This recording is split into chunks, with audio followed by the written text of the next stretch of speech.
As vidas sucessivas. Pode começar. Próbadas. CEAP, Centro Espírita Altivo Panfiro. Uma casa de amor.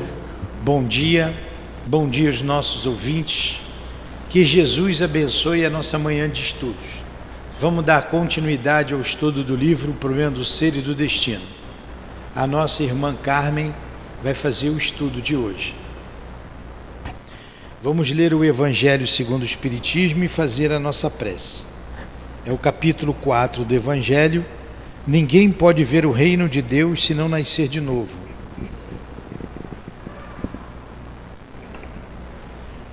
A encarnação é uma punição e só os espíritos culpados estão sujeitos a ela? A passagem dos espíritos pela vida corporal é necessária para que possam realizar, com a ajuda de uma ação material, os desígnios dos quais Deus lhe confiou a execução. Isso é necessário para eles mesmos, enquanto a atividade que são obrigados a desempenhar ajuda-os no desenvolvimento da inteligência. Vamos fazer a nossa prece. Vou chamar a Dilane aqui para te ajudar, Carmen. Ela vai sentar aqui e vai te ajudar. Venha, Dilane. Vem, por favor. Eu vou deixar então a Dilane fazer a prece, tá? Então vem para cá. Amado Mestre Jesus, estamos iniciando mais uma manhã de estudos em nossa casa de amor e em torno do livro O Problema do Ser. Permita que o mestre Denis nos inspire. É ele que escreveu esta obra. Precisamos da sua ajuda, amigo querido. Como precisamos da ajuda do altivo, dos guias da nossa casa de amor. Que seja então, em nome do altivo, de Leon Denis, de Allan Kardec, em nome da coluna de espíritos que dirige o nosso CEAP, em nome do amor, do nosso amor, Lourdinha, do amor de Jesus e do amor de Deus acima de tudo, que damos por iniciados os estudos da manhã de hoje, em torno do livro O Problema do Ser e do Destino. Que assim seja.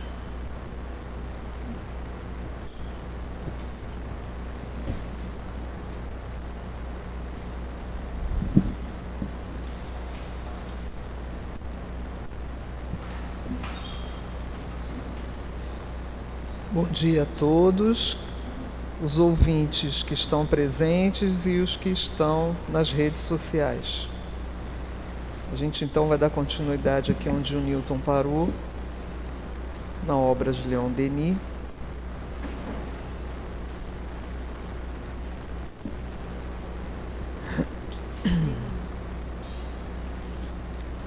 Frio. Tá com o cabelinho molhado. Tá com o cabelo molhado, fica com frio.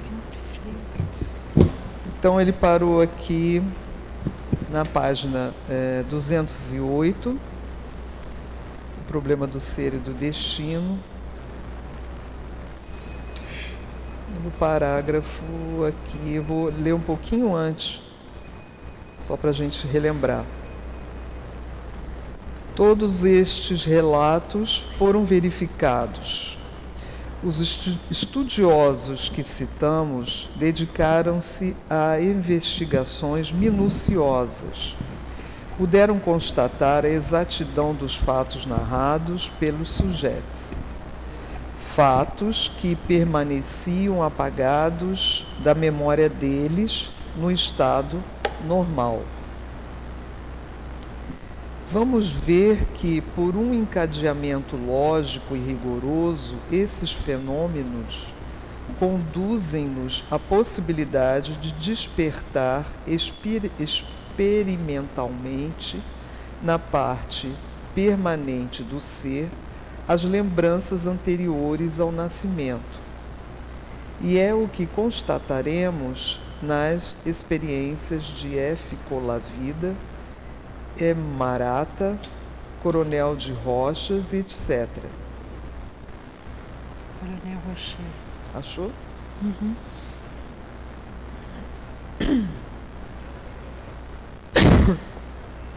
Desculpa. O estado febril, o delírio, o sono anestésico, provocando o desligamento parcial, podem também agitar, dilatar as camadas profundas da memória e despertar conhecimentos e recordações antigos. O que o Leon Denis está nos falando aqui? Que toda a nossa vida pregressa está na nossa memória, arquivado. Embora a gente, quando acordados, lúcidos, no dia a dia de nossas vidas, nós não nos lembramos. Não é comum a gente ficar lembrando desse passado. Ele está arquivado no nosso perispírito, na memória do perispírito. É um arquivo. Nós já comentamos isso no estudo de obras póstumas de Allan Kardec. Ele vem explicando todo esse mecanismo.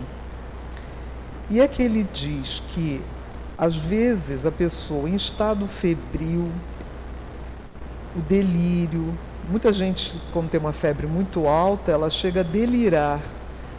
Ela, como que eu vou dizer? Ela meio que sai da realidade material e fica, o espírito, ele meio que se afasta um pouquinho do corpo. Espero que vocês entendam isso. Então, você consegue acessar essas memórias.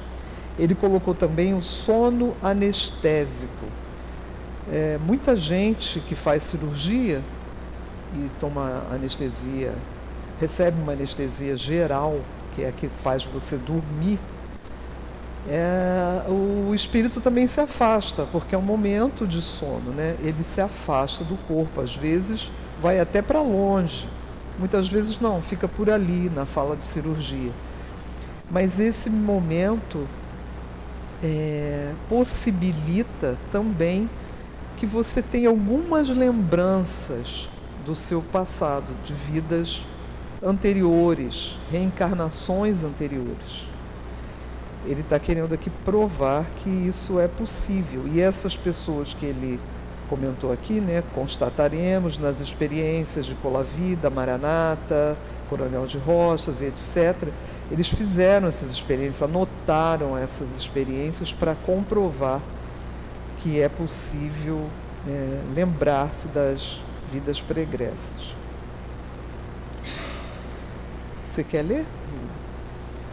Posso ler onde está? Deixa eu ver aqui. No estado febril, dilatar, né? Camadas profundas. Então, o que eu falei, né? Podem também agitar, dilatar as camadas profundas da memória e despertar conhecimentos e recordações antigos. Aí começa aí, sem dúvida. Sem dúvida, lembraremos o caso célebre. Diversas línguas. Cadê? Não. De Célebre. Ninfa Filiberto, de Palermo, em estado febril. Ela falava diversas línguas estrangeiras que há muito tempo esquecera. Eis outros fatos repertoriados por experimentadores. O Dr. R. Fribron cita o caso de uma senhora de 70 anos que, gravemente enferma em consequência de uma bronquite, foi tomada pelo delírio de 13 a 16 de março de 1902. Na noite de 13 para 14, percebeu-se que ela falava uma língua estranha às pessoas que a rodeavam. Em alguns momentos, parecia que recitava versos, em outros, parecia que conversava.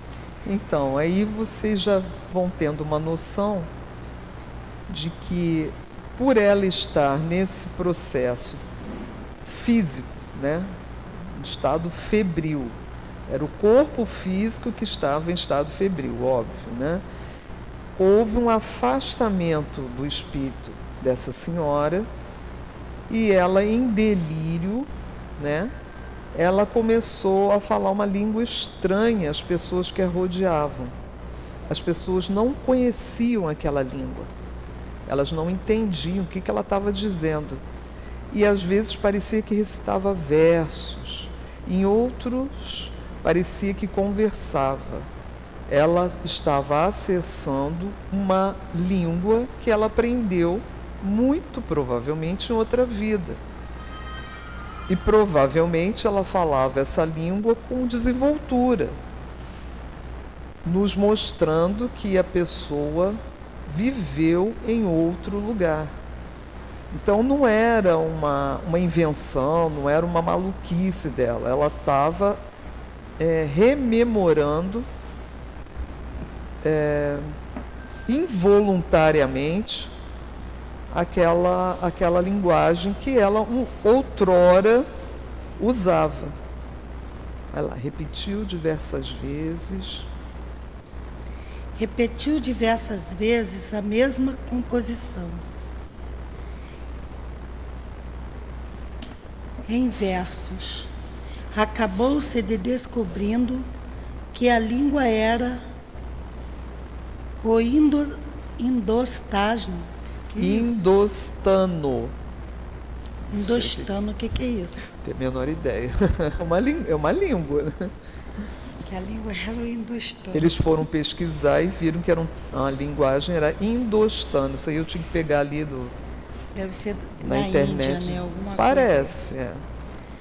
Na manhã do dia 14, sim, o indostano começou a misturar-se com um pouco de inglês. Assim, ela se entretinha com parentes e amigos da infância, ou então falava a respeito deles. Oi, fala, Tiago. O que é a língua? É do norte da Índia. Ah, viu? Sabia que tinha a ver com a Índia. Ó. Esse indo aí, né? Origem. Que isso, moço, que sai pra lá. No dia 15, o indostano desapareceu e a doente dirigia-se a amigos que conhecera mais tarde, utilizando o inglês, o francês e o alemão. A senhora em questão nascera na Índia, de onde partiu aos 3 anos de idade, para ir para a Inglaterra, numa viagem que durou 4 meses, antes que ela completasse seu 4º aniversário, até que se desembarcasse na Inglaterra. Fora confiada a criados hindus e absolutamente nada falava de inglês. É curioso constatar que, após um período de 66 anos, durante o qual nunca mais falara o indostano, o delírio lhe rememorou aquela língua de sua primeira infância. Atualmente, a doente fala com igual facilidade o francês, o alemão e o inglês. Mas apesar de conhecer ainda algumas palavras de indostano, ela é absolutamente incapaz de falar tal língua, ou mesmo de formular uma única frase servindo-se dela. Vocês estão vendo? Ela era uma criança de 3 aninhos Os pais eram ingleses, provavelmente. Não sei se vocês se recordam, a Inglaterra teve a Índia como colônia durante muitos anos. A Índia só se libertou quando Gandhi fez toda aquela revolução pacífica, libertando finalmente os indianos da Inglaterra. Então era muito comum os ingleses irem morar na colônia, eles tinham negócios lá, faziam comércio, tinham terras, né? Assim como aqui no nosso país, que fomos colônias de Portugal, tinha muitos portugueses, a gente vê muitos portugueses aqui no Brasil ainda, né? Que se apaixonaram pela nossa terra e ficaram. Espanhóis também, mas o português foi o colonizador. Então era muito comum vir morar, vir passar férias, fazer comércio, principalmente o comércio, era porque é um interesse maior, né? Então aqui não é caso de reencarnação, foi na mesma vida, mas você vê, ela tinha 3 aninhos, aprendeu o indostano, né? Essa língua que nós acabamos de descobrir aqui com o nosso amigo Tiago, que ele deu uma olhada ali. Uma linguagem falada no norte da Índia. Ela provavelmente, quando pequenininha, na Índia, ela teve contato com mentores, babás indianos, e eles falavam com ela nessa língua e ela aprendeu algumas palavras, algumas frases, né? A gente não sabe. E a gente sabe que criança com 3 anos é muito pequenininho. Se eu tento lembrar de coisas da minha vida com 3 anos, é bem difícil. Quase não lembro, praticamente não lembro de nada. E eu estou com quase a idade dela aqui, que ela tem 66. Então, assim que ela se libertou da febre, ou seja, daquele momento em que houve um afastamento, né, do espírito do seu corpo por causa do delírio febril, ela parou de falar o indostano e continuou falando inglês, e ele falou aqui no francês, no alemão. Essas línguas provavelmente ela estudou, porque as famílias abastadas da Inglaterra, os filhos estudavam as línguas, eles tinham os preceptores, né, professores particulares para aprender essas línguas. E aí ela parou de falar o indostano e depois de curada, com saúde, a febre passou, esse momento... Desculpa, gente. Ela nunca mais falou indostano. E mesmo que ela tentasse, ela não conseguia. Porque isso essa lembrança, né, esse aprendizado ficou mais arquivado em regiões que ela não conseguia alcançar no estado normal, né, no estado lúcido. E então ele aqui no finalzinho ele diz, né, mas apesar de conhecer ainda algumas palavras no indostano, ela é absolutamente incapaz de falar tal língua, ou mesmo de formular uma única frase. Né? Aqui diz que ela teve empregados hindus, né? Mas ela lembrava de uma palavra ou de outra, mas não conseguia mais conversar com essa língua. Aí ele dá prosseguimento, falando aqui, os análises desse... Gente, eu tenho bastante dificuldade de falar outra língua. Os análises de ciência, psique, ou seja, os estudos, né, esses manuais, né, livros sobre ciência do psiquismo, de março de 1906, registraram um interessante caso de amnésia em vigília, ou seja, a pessoa lúcida, registrado pelo Dr. Gilbert Ballet do Hospital de Paris. Dilane, lê para mim aí. Trata-se de um doente que, em consequência de um choque violento, esquecera completamente todo um trecho de sua vida passada.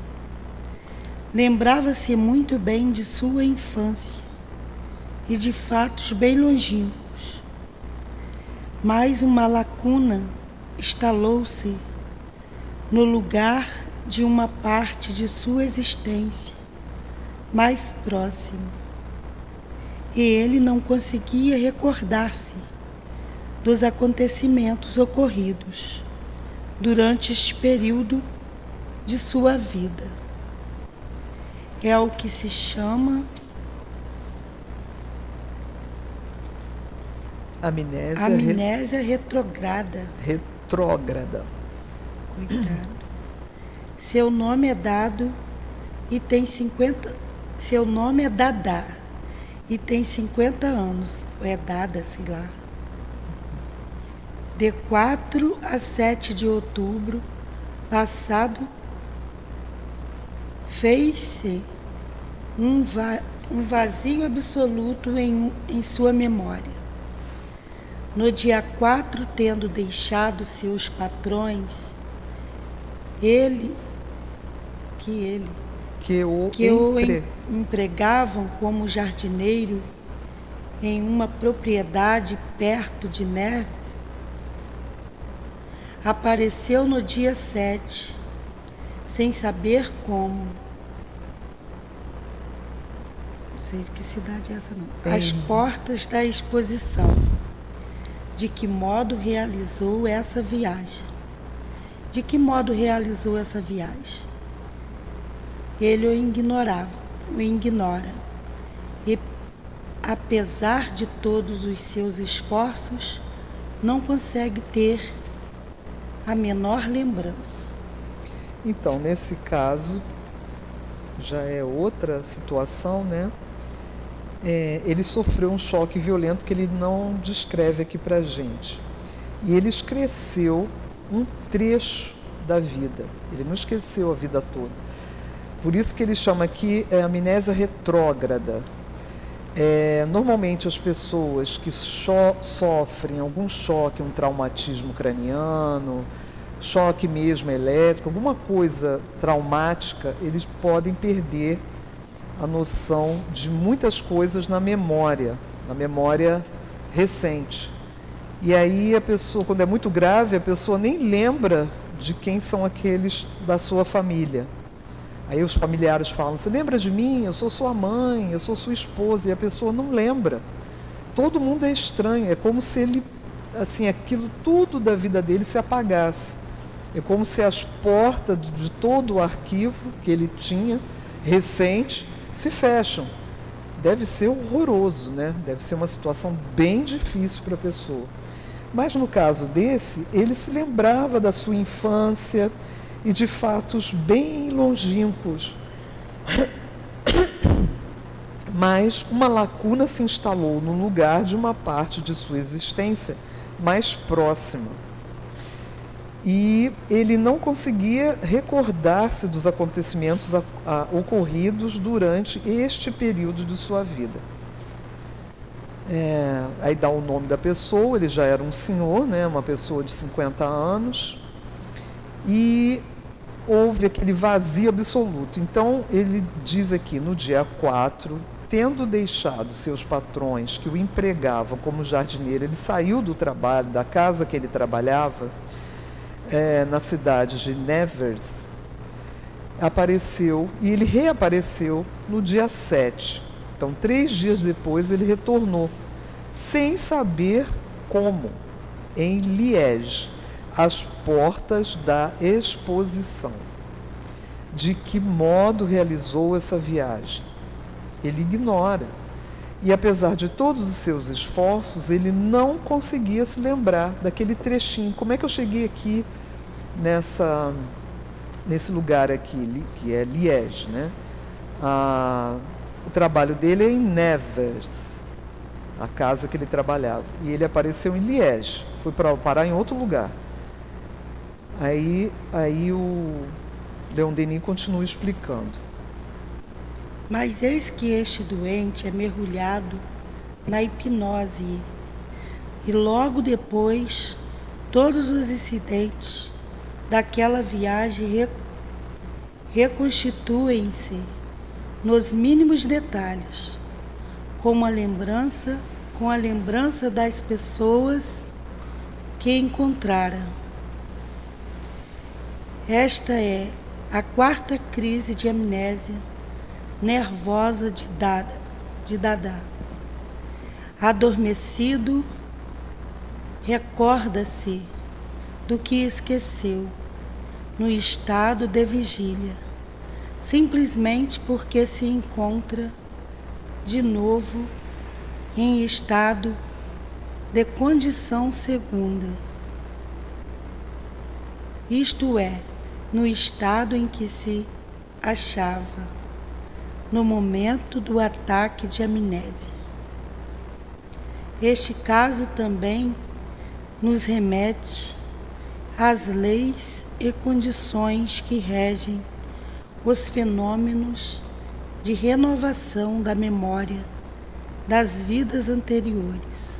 Aqui ele explicou bem, né? Tá bem, você vê, quando submeteram essa pessoa à hipnose, ele conseguiu acessar esse período que ficou em branco na mente dele, né? E aí ele lembrou os mínimos detalhes, as pessoas que ele encontrou. E esta é a 4ª crise de amnésia nervosa de Dada.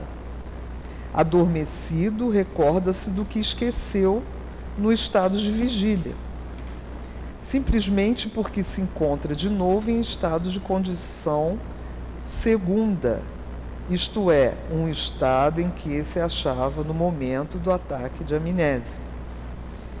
Aí ele continua dizendo aqui para a gente, este caso também nos remete às leis e condições que regem os fenômenos da renovação da memória das vidas anteriores. Ele vem aqui explicando para a gente, esses 2 exemplos que ele nos deu, é para a gente saber que a gente pode perder a memória recente dessa vida, memória de infância, memória recente.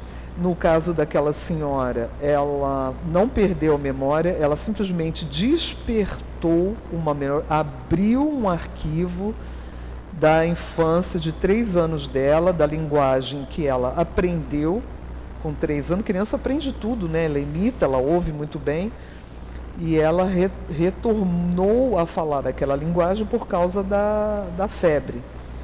Então ele está dizendo, né, que ele está dizendo que essas 2 condições que a gente viu nos dá condições de entender leis que regem fenômenos de renovação da memória das vidas anteriores. Ou seja, é possível a gente acessar essas memórias. Muitos médiuns têm essa facilidade, às vezes até involuntariamente. Ele está fazendo qualquer coisa rotineira em casa, está cozinhando, passando uma roupa, uma pessoa, uma mulher, e de repente abre-se uma tela na sua frente, na sua mente, né?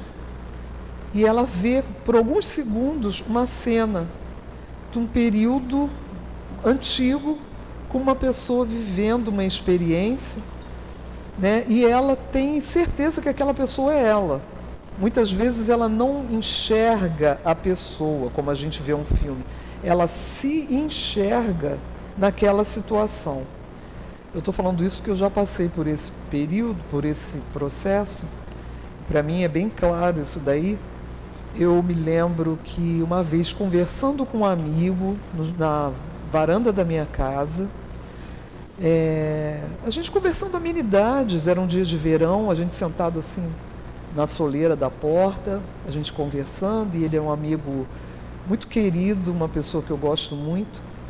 E de repente, nós ficamos em silêncio, e de repente se abriu uma tela na minha mente muito colorida, com todos os detalhes, parecia um filme, só que eu era um dos protagonistas.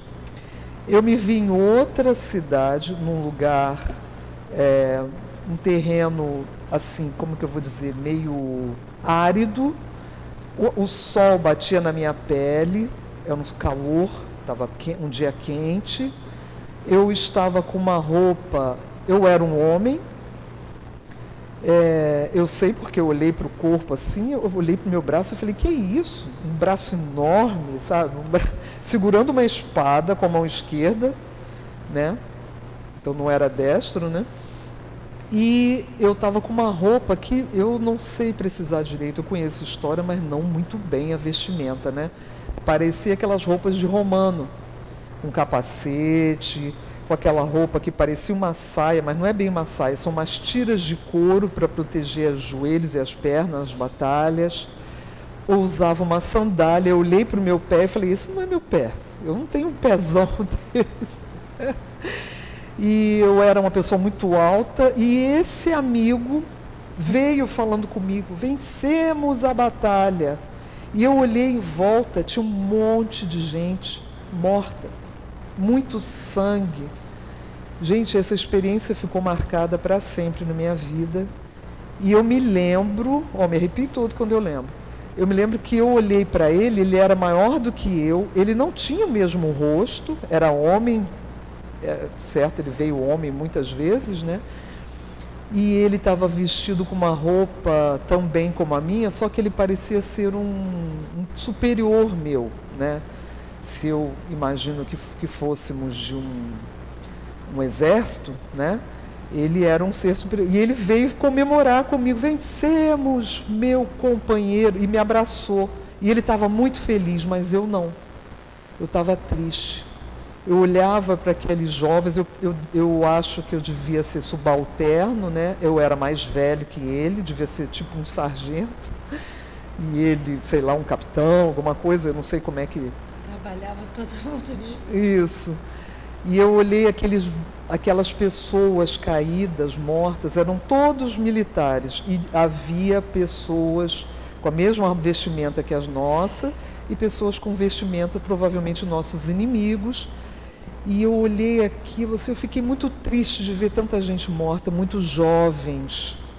Aí eu pensei, será que naquele momento eu comecei, né, a ser um ser mais empático, né? Eu comecei a achar aquilo muito ruim, né? Talvez porque eu fosse mais velho. Então, assim, é interessante o que Leon Denis está dizendo aqui. Eu estou trazendo essa experiência para vocês para dizer que é possível. Eu não sou um médium vidente, eu não incorporo, eu não tenho essas habilidades, não. Mas eu tenho isso de volta e meia ver uma cena. Eu, a princípio, eu pensei, que é isso que eu estou vendo, né? Será que é uma lembrança de um filme? Mas eu me vi, era eu. E eu era homem. Então, para mim, ficou muito claro, eu já era espírita na época, né? Ficou muito claro a vida passada. Eu não tenho dúvida nenhuma de que nós tenhamos vivido em outras regiões do nosso planeta, em outros países, em outras circunstâncias, em outro sexo, né?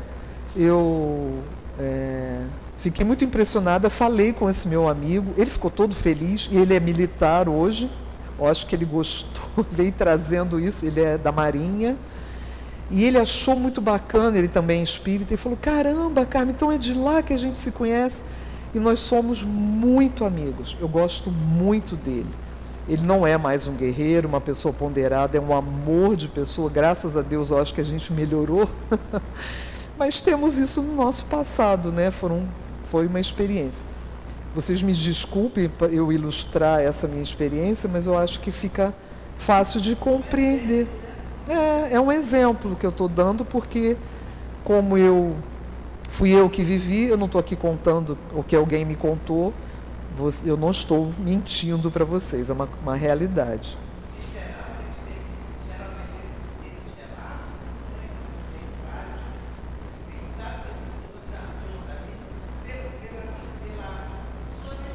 Sim.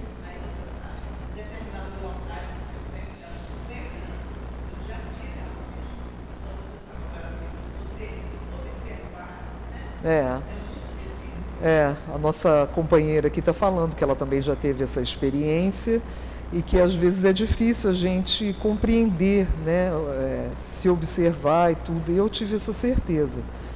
Eu já tive outras também, eu não vou ficar falando aqui, senão a aula acaba e vocês vão me expulsar da aula. Vamos dar continuidade aqui, porque Leon Denis é que interessa, né? Onde é que você parou? Que eu... parei aqui. Em resumo... Todo estudo do homem terrestre fornece-nos a prova de que existem estados distintos da consciência e da personalidade. Nós o vimos na primeira parte desta obra. A coexistência em nós, um mental duplo,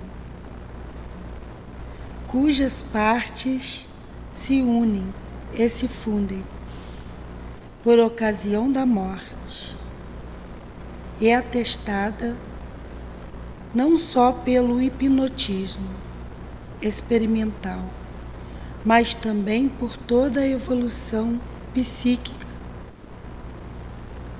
Só o fato desta dualidade intelectual, considerada em suas relações com o problema das reencarnações, explica-nos como toda uma parte do eu, com o seu imenso cortejo de impressões e de lembranças antigas, pode ficar mergulhada na sombra do curso da vida atual.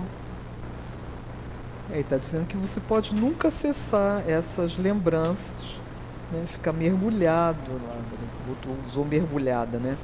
Na sombra, no curso da vida atual. Muitas pessoas não têm essas experiências nem quando doentes, nem numa anestesia, ou como ele vem falando, como é que a gente pode botar à tona essa lembrança. A hipnose é muito utilizada para isso. Inclusive, existem tratamentos, né? Vocês devem ter ouvido falar. Tratamento com as vidas pregressas, né? Que é a pessoa, o terapeuta, submete o paciente à hipnose, né? E faz ele retornar ao passado. Aí muita gente relata que se viu pequenininho, viu a mãe, se viu criança brincando, se viu bebê, se viu dentro da barriga da mãe. Aí tem muitos que conseguem ir até aí, da vida atual. Outros conseguem ir além. Eu considero essa forma de tratamento muito perigosa. Muito perigosa. Para você se submeter a isso, é preciso que seja muito necessário. Você tem um problema muito grave nessa vida e precisa cessar essa vida passada para poder descobrir por que você tem aquele problema, e com uma pessoa muito boa, muito consciente, muito lúcida do que está fazendo, porque você pode piorar a sua situação, né? E isso acontece nos trabalhos, até nos trabalhos da casa mediúnicos, é possível também isso acontecer espontaneamente com os médiuns, né? Mas aí já há a segurança da espiritualidade, a gente está mais protegido. Agora, eu sou medrosa, eu não iria para um terapeuta fazer esse tipo de... Porque você pode fazer uma bagunça aí na sua cabeça e depois para voltar ao normal fica difícil. Vamos lá, sabemos que a telepatia, a clarividência, a previsão dos acontecimentos são poderes relacionados com o eu profundo e oculto. A sugestão facilita-lhes o exercício. É um apelo da vontade, um convite às almas frágeis e inábeis, para que se libertem de sua prisão e temporariamente tomem posse das riquezas, das potências que nelas estão adormecidas. Então, deixa eu falar um pouquinho aqui. Então, ele está se utilizando aí a telepatia, a clarividência, a previsão dos acontecimentos. Ele diz que estão relacionados ao eu profundo e oculto. Isso daí são capacidades, né, que algumas pessoas têm. Elas vêm com essa possibilidade. Não é só espiritual, isso você tem que ter alguns, como é que eu vou dizer, algumas habilidades físicas no seu cérebro para poder acessar o eu profundo e oculto, como ele disse aqui. São poderes, né? Aqui está falando da previsão dos acontecimentos. Previsão, quem faz premonição, né? Às vezes em sonho. Tem gente que faz premonição dormindo. Ela dorme e tem um sonho e fica assim, meu Deus, eu tive um sonho assim, que me falaram isso, e que eu vi isso, eu vi aquilo, e dali a poucos dias ele vê toda aquela cena se desenrolando na frente dele. E aí a pessoa fica assim, meu Deus, mas eu sonhei isso. Muitas vezes a pessoa até esquece o sonho. Lembra-se vagamente de alguns detalhes. E aí aquela cena se desenrola e fica assim, caramba, eu sonhei isso tudo. E às vezes vem alguém e fala uma coisa para você e que aí aquilo que a pessoa te falou foi um aviso, foi uma lembrança, foi assim, tipo alguém, fulaninho vai chegar, e o fulaninho chega. Quem aí que não teve já a experiência de pensar muito em alguém, aí o telefone toca, você atende e é aquela pessoa que você estava pensando? Porque às vezes houve uma sintonia, né? É como se fosse a telepatia, né? A pessoa está lá pensando em você, você também, por algum motivo, aquele desejo, há uma sintonia, porque o pensamento, ele viaja, né? Ele viaja, o pensamento ele tem forma, é uma energia.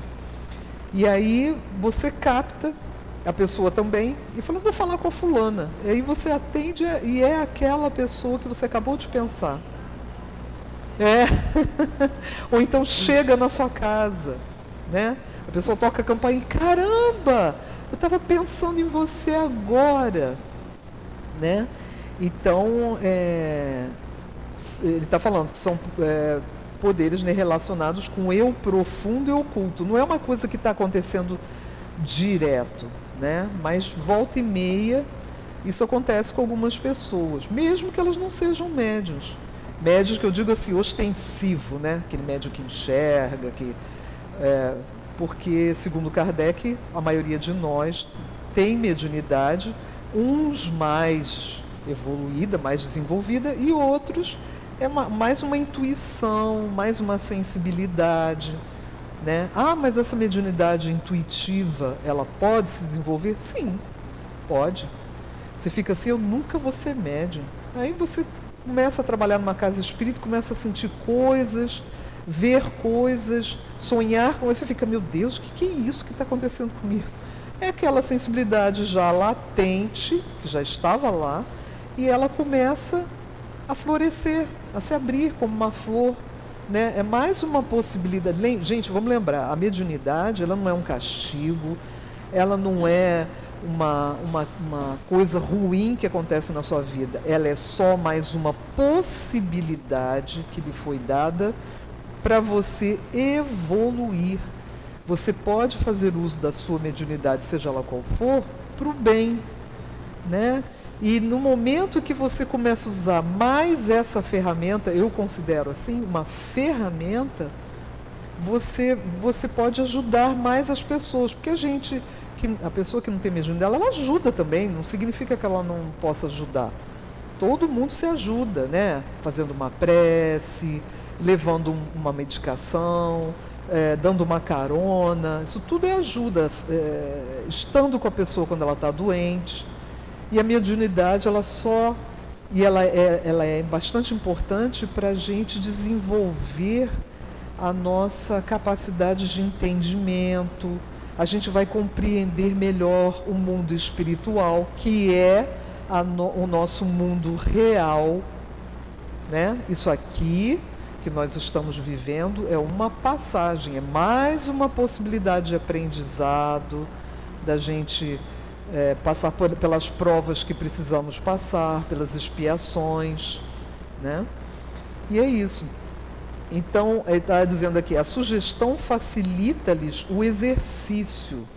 É um apelo da vontade, um convite às almas frágeis e inábeis para que se libertem de sua prisão. O que está falando de prisão aqui? O corpo físico.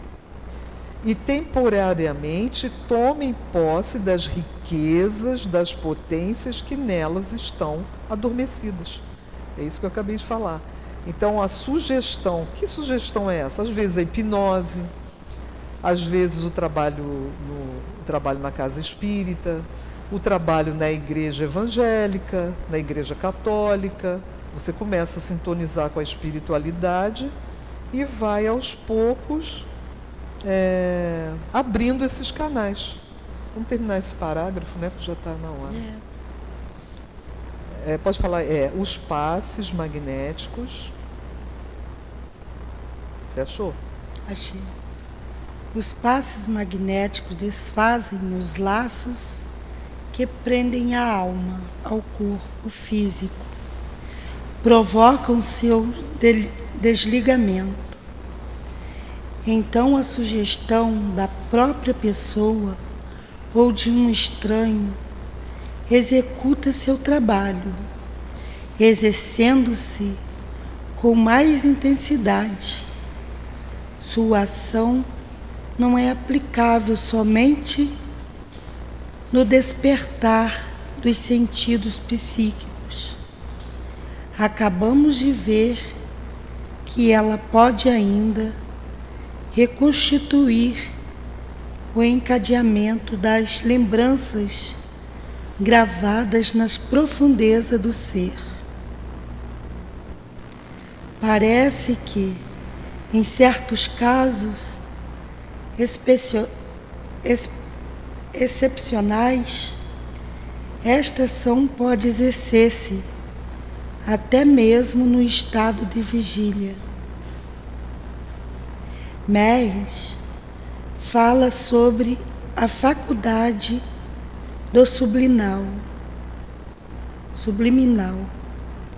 de evocar estados emocionais desaparecidos da consciência normal e de reviver o passado.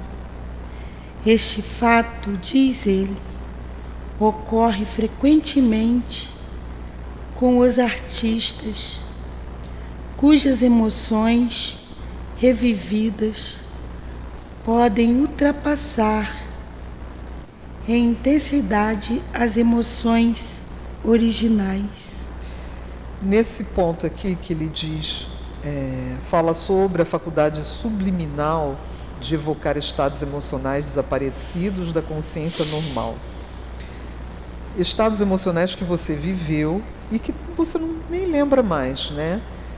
E ele diz aqui, esse fato, diz ele, ocorre frequentemente com artistas cujas emoções revividas podem ultrapassar em intensidade as emoções originais. Por quê? O artista, principalmente, todos os artistas que trabalham com música, interpretando, principalmente esses que fazem interpretações teatrais, de televisão, seja lá o que for, eles mexem muito com as emoções, eles têm que retratar o que aquele personagem está sentindo, né? Então ele chora, ele fica com raiva, ele tem que forçar essas emoções nele. E isso acaba, como que eu vou dizer, afrouxando essa memória, esses estados antigos, né, que estão lá guardadinhos, e ele às vezes consegue acessar alguma emoção guardadinha lá numa caixinha, lá no arquivo dele, ele acessa sem querer. Eu vou dar mais um exemplo que fica mais fácil para a gente entender, não precisa ser artista. Quem já não assim...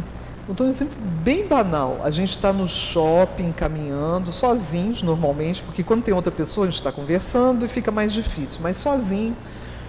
E a gente está assim, a gente está em paz, está tranquilo, não está agitado, que normalmente a agitação, a preocupação impede também de acontecer isso.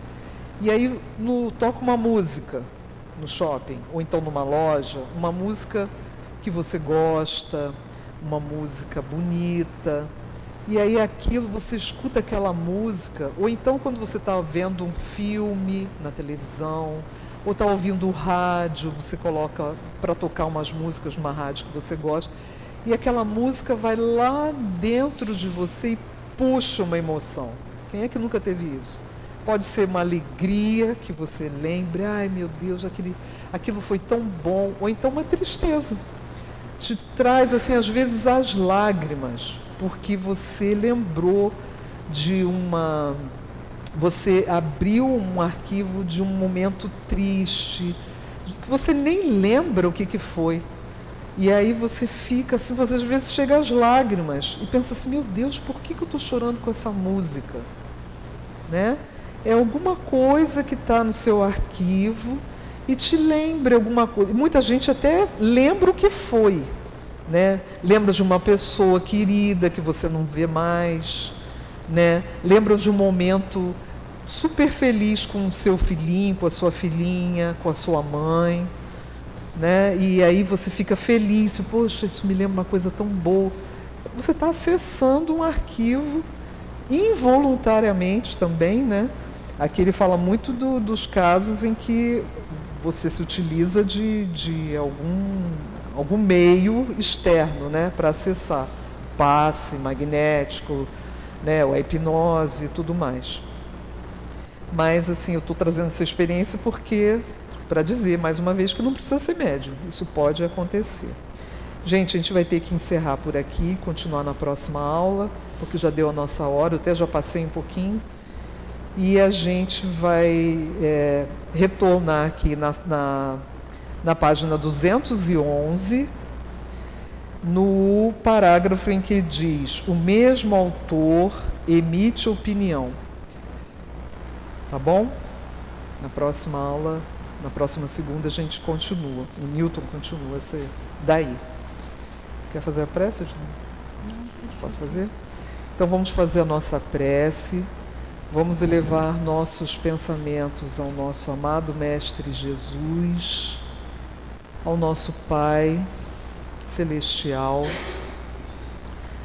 Vamos agradecer ao nosso querido Leon Denis esse estudo maravilhoso de todas as suas obras. Nós agora estamos estudando essa obra, mas todas as obras de Leon Denis devem ser estudadas, são maravilhosas. Agradecemos muito a esse espírito que nos deixou um legado muito bom de ensinamentos. Agradecemos a Allan Kardec por todas as obras que nos possibilitou aprendermos tanto com o Espiritismo.